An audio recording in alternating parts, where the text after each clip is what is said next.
Hi, everyone.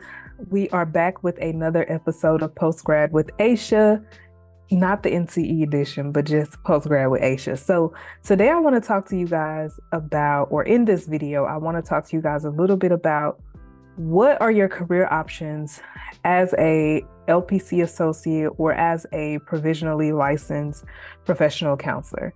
So before we jump into that, I always, of course, have to introduce myself in case there are some new people watching. My name is Asha Creary. I am a licensed professional counselor supervisor here in the state of Texas and in the state of Missouri. I am an educator. I am a mentor. I am a private practice owner. I do all sorts of things. But most importantly, I wanted to make sure that I created content for individuals who maybe really feel like they didn't get what they needed in their graduate program, or maybe felt like they didn't have enough conversations around certain things. So I just think about like little things here and there and be like, oh, you know what? I should do a video on that. So today, or in this video, we're going to touch on career options for LPC associates and provisionally licensed therapists. So let's get into it. So I'm going to try to make this video as short and sweet as possible. I'm going to try to make sure I don't ramble, because if you've been following me for a while, you know I can just ramble and go on and on and on, just because I love the therapy space. I love the role that I'm in psychotherapy, in the psychotherapy space. And I love being a mentor, an educator, a professional counselor. I just love it.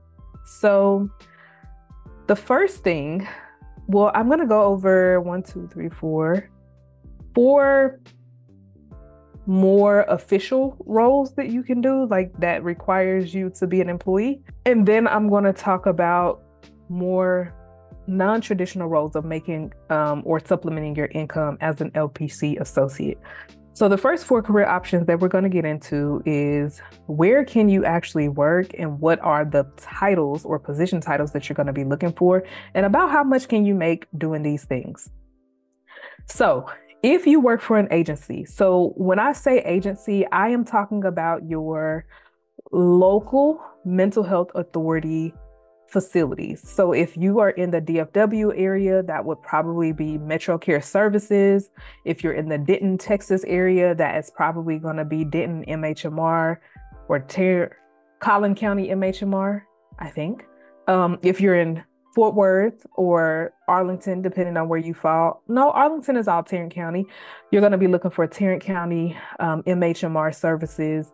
If you're in Houston, you're going to be looking for Harris County MHMR.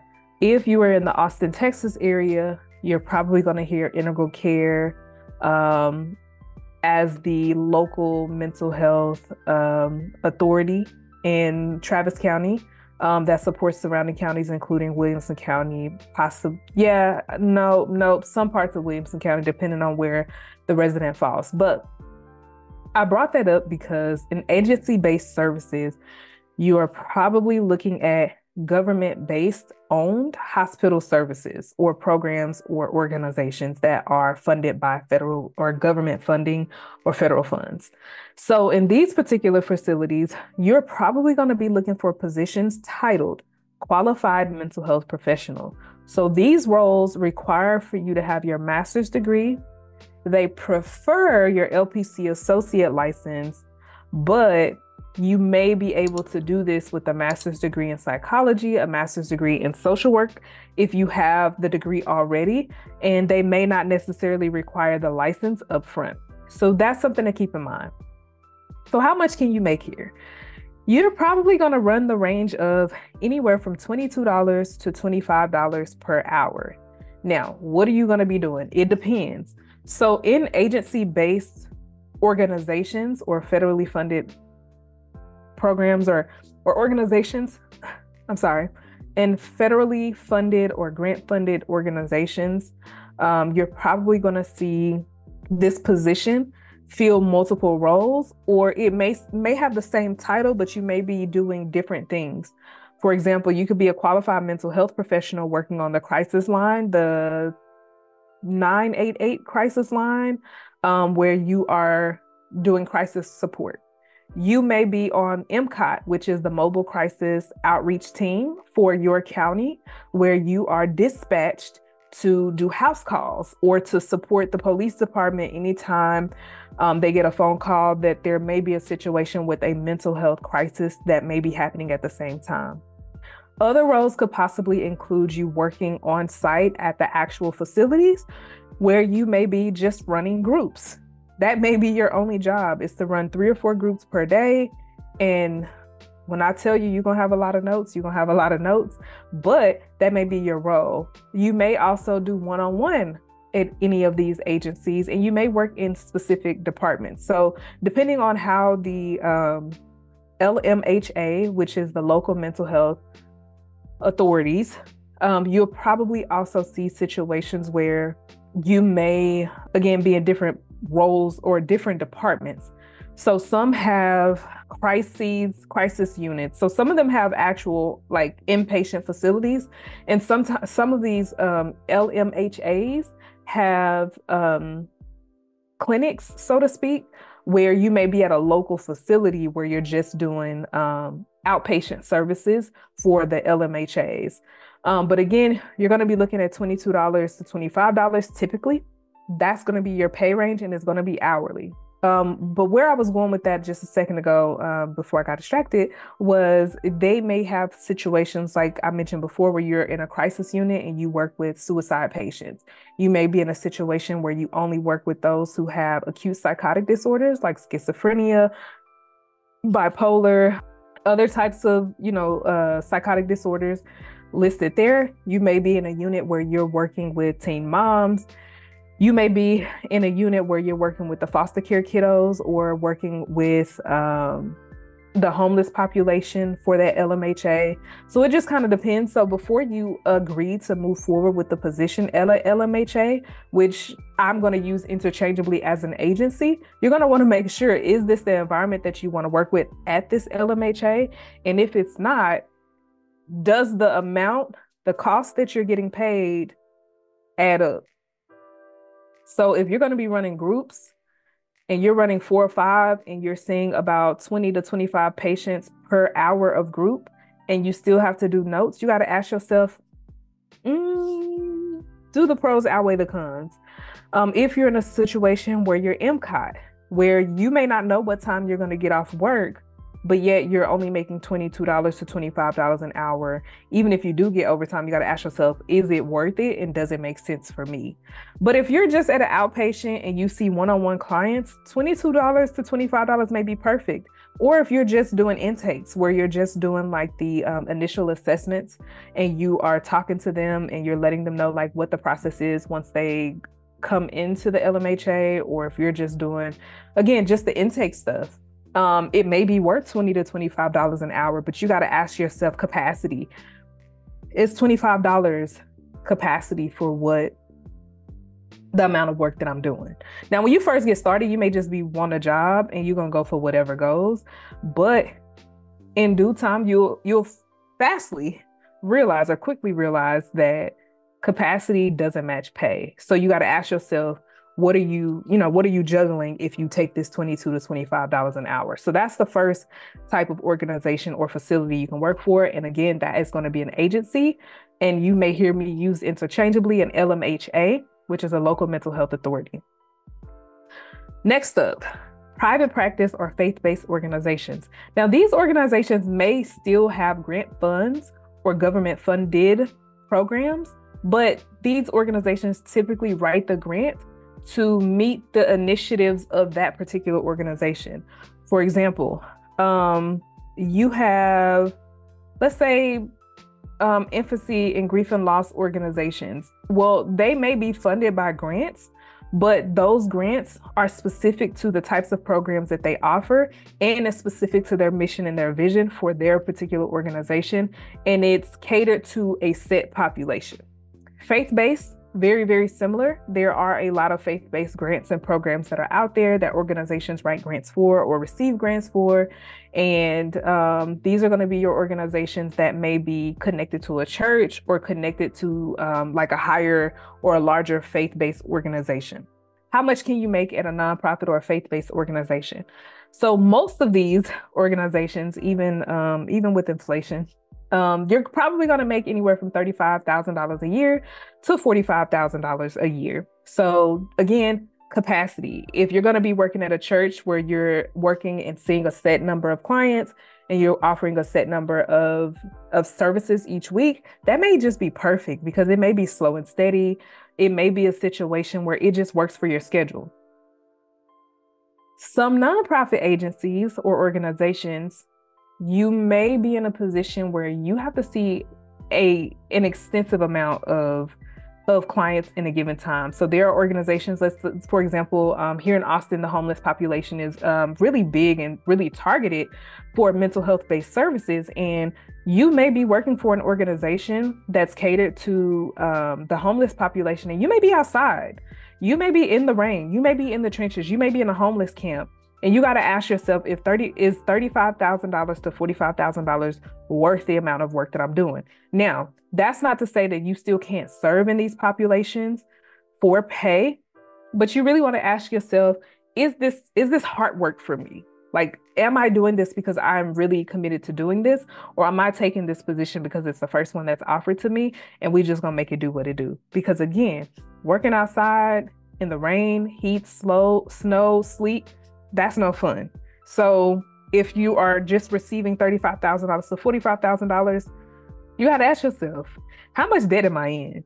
And I know I'm an LPC associate, but does the capacity weigh the same? And again, I'm not telling you to think of these things because I don't want you to pursue nonprofit-based or faith-based organizations or LMHA or agency-based roles and positions. I'm telling you this because you will quickly find out that maybe the capacity doesn't match the pay. And then you'll be resentful. And then you will also regret the fact that you took the position. You'll become unhappy. You will have an increased rate of counselor or clinician burnout. So I digress. I'm not going to go down that rabbit hole. So the next best thing or next thing up is a school-based mental health provider. Now, there are school counselors, but then there's also school-based mental health providers. So some districts use those terms interchangeably, but I want to go specific to Texas. School-based mental health providers are typically district level staff that are dispatched to local campuses anytime there's a crisis, whether there's an active shooter on campus and there were students who were harmed or traumatized. You may be dispatched out to those campuses. If there is a student that has passed away from cancer or some other type of ailment, if the community experienced a huge issue, for example, when the ICE raids were going on here in Austin, school-based mental health providers were all over the place. And our kids really, really needed that support.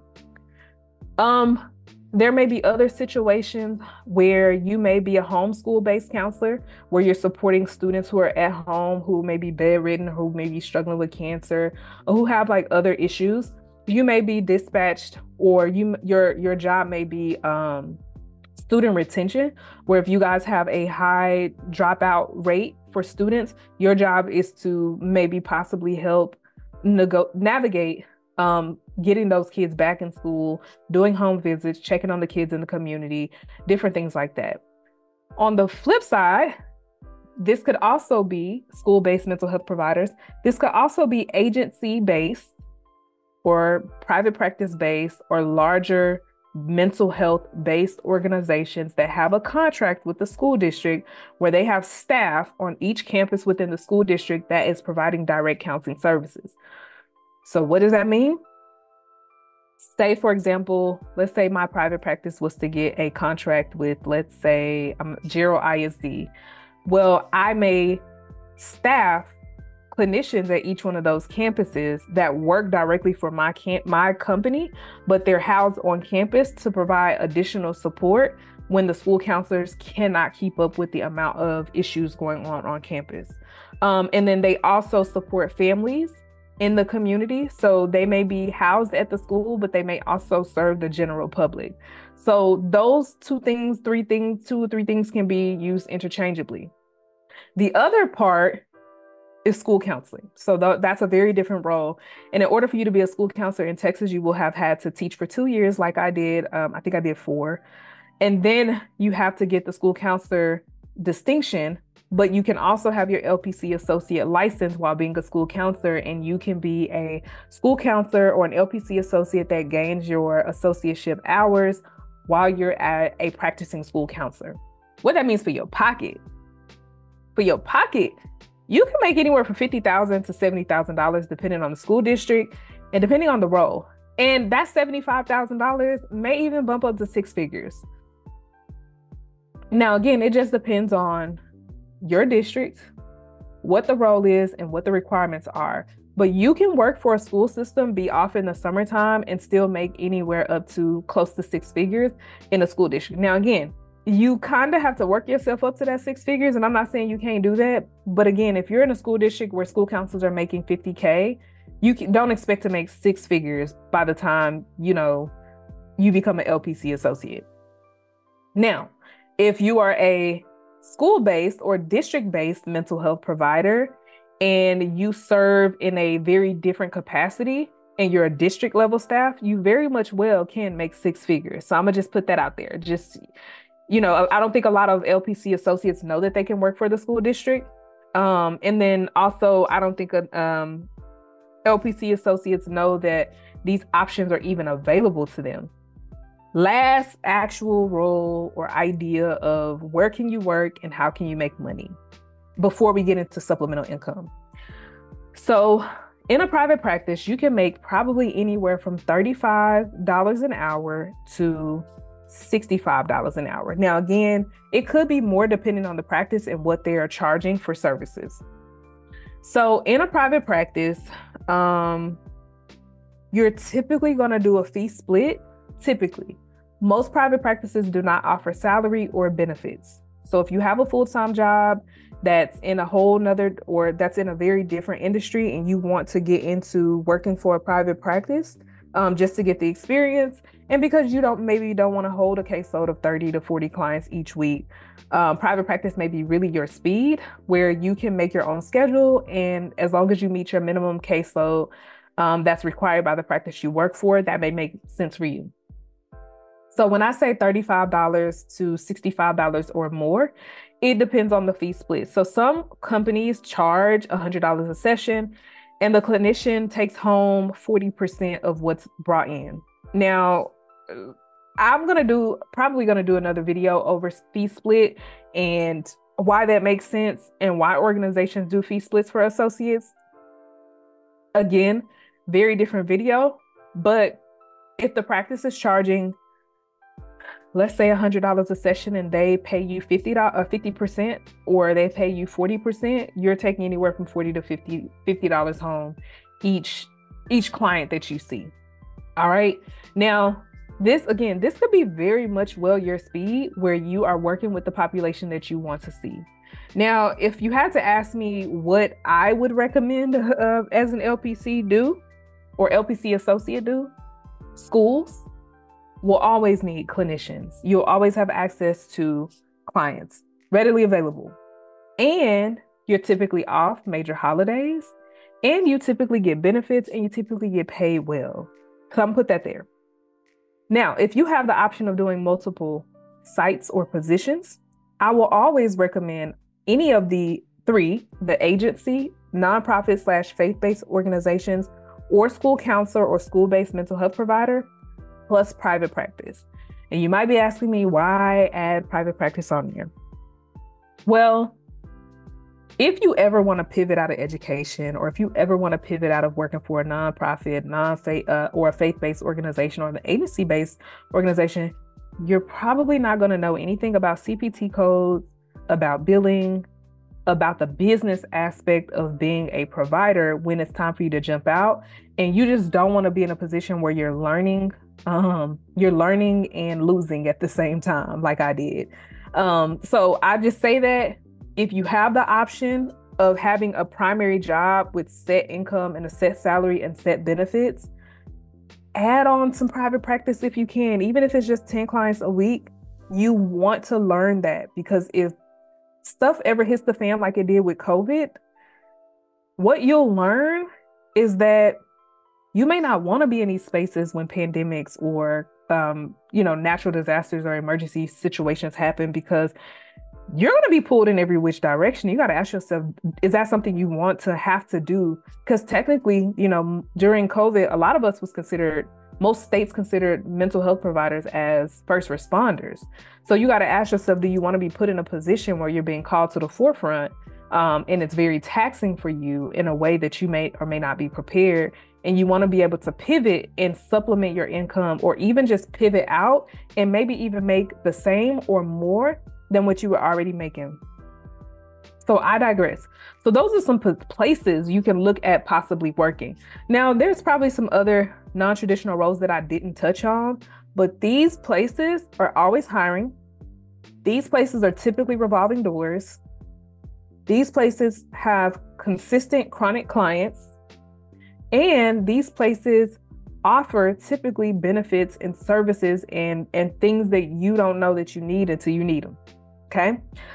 Private practice doesn't have to be primary, but I would highly encourage you to contract with a private practice to get the experience of billing and dealing with clients not paying their copays. How do you pivot from that? How to have difficult conversations with patients, and to actually see a client go from start to finish. A lot of times you may not get to see a client go from start to finish, and you may not ever get to see a full start, doing the dirty work, and graduation from counseling, working at some of these places, because what you'll learn is that a lot of times these clients are very mobile, and they typically are already resistant to services because they're doing the services because they're required to do them for a reason, or they're underinsured and they feel like their experience at some of these places is very subpar, and they may be resistant to services because they're already upset and they're already overwhelmed and they already feel like the clinicians are overworked and underpaid, and they can typically tell. So I'm going to step off that. Let's get into how do we supplement our income if we just opt for doing private practice, and maybe we don't want a full-time job, and maybe we want to take our time getting our 3,000 hours. Well, you can supplement your income in a number of ways. So one way is to possibly become a YouTuber. I'm not encouraging that necessarily. I'm doing it because this is probably the most that people ever actually hear me talk, even my closest loved ones, because I don't talk much. But this is a way for me to be able to talk and share the information that be going through my brain, that I'll be like, people need to know this. And I actually enjoy sharing the information because I'm a mentor, as I mentioned before, and I'm a former educator. So I think that it's important that I actually have this YouTube channel. So I'm not going to discourage you from that, but you definitely can make money off of YouTube. The other thing is you can be a set therapist. What is a set therapist? So a set therapist is a clinician that is contracted by filming agencies that are on site anytime actors and actresses have to do a very difficult scene that requires them to go to a dark place, or that could actually be traumatizing for them. And you're there to provide them with counseling to help them regulate if they become dysregulated on site during a film, during a movie, and during anything film related. So when you hear me say set therapist, that's what I mean. Now, I don't even know if there's like an official title for that. If y'all know it, please feel free to leave it in the comments box. But I don't even know that that's the true title, but nobody's really tapped into that. And actors and actresses have to advocate for these things. So if you're in a place like California or in Austin, Texas, where filming is becoming very, very big, or even in Atlanta, and they don't have set therapists, you can go knock on these film organizations' doors and say, hey, this is something I'm passionate about. This is something I'm interested in. I don't want to be an actor. I don't want to be an actress, but I would love to support these people as they struggle through some of these difficult scenes. Podcaster. You can definitely become a podcaster and supplement your income. Most clinicians don't really spend a lot of time running their mouth with people outside of therapy. But we know things are necessary it's important to share certain information that is necessary for us to talk. So if you're not a face-to-face person that wants to go out and do public speaking or anything like that, podcasting is great. You could do it at your own home. You chop it up, speed it up, clean it up, do what you do with it, put it out there, and hopefully you get listeners and viewers, right? You could become a mental health influencer, like on Instagram, on TikTok, Threads. I don't know about Snapchat. I really don't do social media, but I do know that there are mental health influencers. So there's Dr. Ebony, who is actually based out of here in Austin, Texas. She is well known around the globe for My Therapy cards. So she's a mental health influencer, but she also has products, which we'll get into that here in a second. Then you have Keir Gaines. He's a mental health influencer. You just have so many big name mental health influencers. Those are the ones that I could think of off the top of my head without having to grab my phone and go down the long list of mental health influencers. Miss Neasel Conner, she is also here in Austin, Texas. She is a mental health influencer. So there's a lot of people that's doing it, and there's a lot of people getting recognized off of mental health based conversations that they're having on social media. You could sell products. So Dr. Ebony, as I mentioned a second ago, she currently has My Therapy cards. She has one for couples. She has one for family. She has all of these different types of cards. And I could drop those in the link box below, just so that you guys can kind of see her products and services. And I would encourage you to purchase as well. You have Miss Neasel Conner. Every year she does a Beyond the Happy box. Every year, I think she sells them year round, but you'll mostly see her Beyond the Happy boxes probably around the new year, when she starts to do her annual vision board events that she hosts. I think she typically hosts them locally, but she also does retreats and different things like that. So you can always follow Neasel Conner, Neasel Beyond the Happy. And then Dr. Ebony, again, if you just search Dr. Ebony, she gonna pop right up. She's been on CNN, NBCC, like you name it, you probably done seen her. She's a wonderful woman, by the way, and so is Miss Neasel Conner. I guess that's why I chose to definitely talk about them too.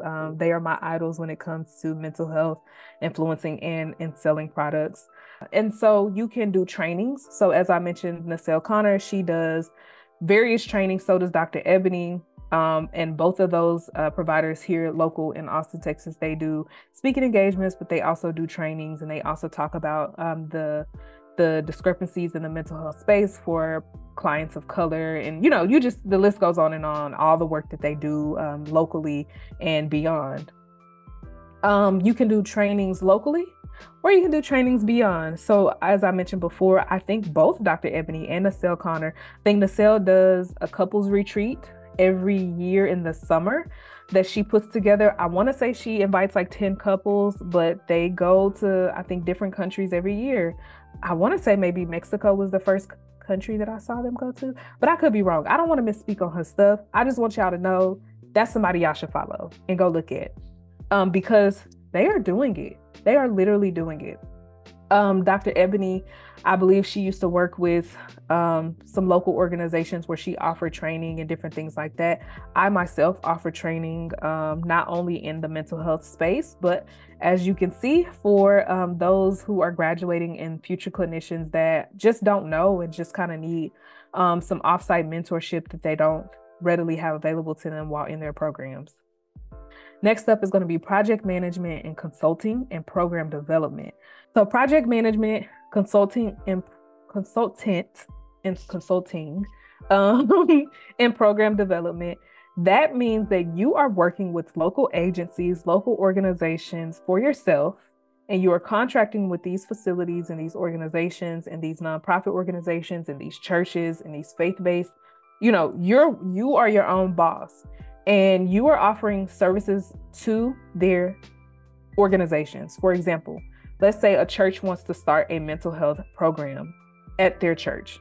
Now, I'm gonna use a church, and I hope this don't come out wrong, but most times if you are supporting a church, it's more so gonna be hard work versus paid work. But there are various churches a lot of churches actually, that have budgets for consultants to come in and help them build out their programs so that their programs are set and ready to go. The other thing is nonprofits. Some nonprofits will write you in a grant to help with their expansion of mental health services or expansion of training resources available to mental health providers locally. So then there's also the program development piece, and again, project management and consulting, where they may ask for you to lead an initiative. They don't know where to start, but they know that you have the expertise and they know that you have the skill set to be able to do those things. So those are some things. So then you have public speaking. So public speaking is exactly what it is. You may be contracted out to come out and train or public speak at a large event that may be mental health based. You could become a keynote speaker. Now, public speaking and finding someone to actually pay for your worth, you have to make sure that you have your price and your price is your price, and that whenever organizations do try to negotiate with you, you make sure that your response is ready. Like if people are saying, no, we don't want to pay this or we can't pay this, it's okay to say no and walk away from it. But if you're hungry and you're like, I just want to get it, take what they're going to give you. Now, I'm not saying to do that, because if you set the bar here for yourself with an organization and you agree to provide a service here, the following year, if they want you to come back and let's say your price is now your price and they don't want to offer you that, now you have to fight with them and you have to negotiate with them for a higher pay for more work this year than you did the previous year. All right. So I hope I broke these things down relatively well, and I hope it was helpful. So again, 4/5 places that you can find yourself a position as a LPC associate or as a provisionally licensed clinician. 1 is an agency, which is typically going to be your local mental health authorities, which is what you'll hear me say. MHMR or Metro Care Services is probably going to be somewhere in the title. Next up is going to be nonprofit or faith-based organizations. So these are going to be your churches. These are going to be NAMI. These are going to be SAMHSA. These are going to be your organizations that are nonprofits that are that have a set initiative that they receive funding for. Then you have school-based mental health providers, and these are your school counselors.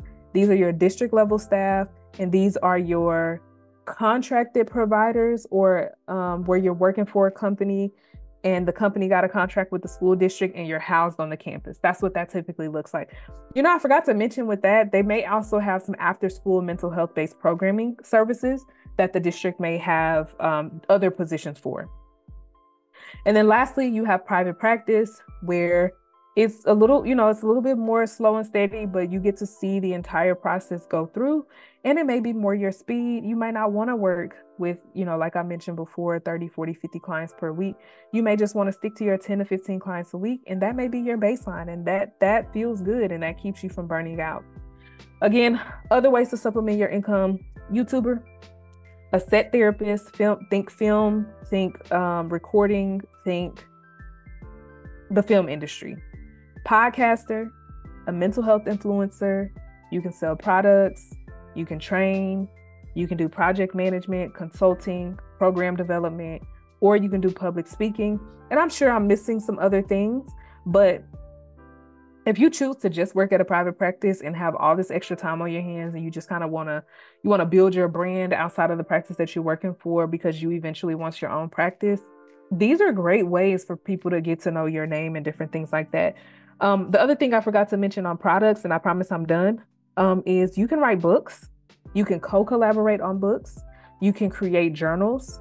You can, like I mentioned before, create cards. You can create a mental wellness box. You can create a workbook, a mental health workbook. You can create worksheets. You can do an Etsy account where you are creating intake forms for other providers to use. Like, there is so much that you can do that you can make money from. All right. So I hope this video was helpful. I know it was rather long, but I wanted to make sure that I broke down everything so that you kind of understand the mental health space and what these actual terms and words mean when you're looking at jobs, and what the baseline is for finding a job. Now, again, I'm going to do a video on private practice, fee split, what you're paying for, what the fee split costs, and the things. So I digress. Thank you guys for watching this video. I hope it's helpful. Now, again, this video was about career options for LPC associates and provisionally licensed therapists looking for jobs. All right. Peace.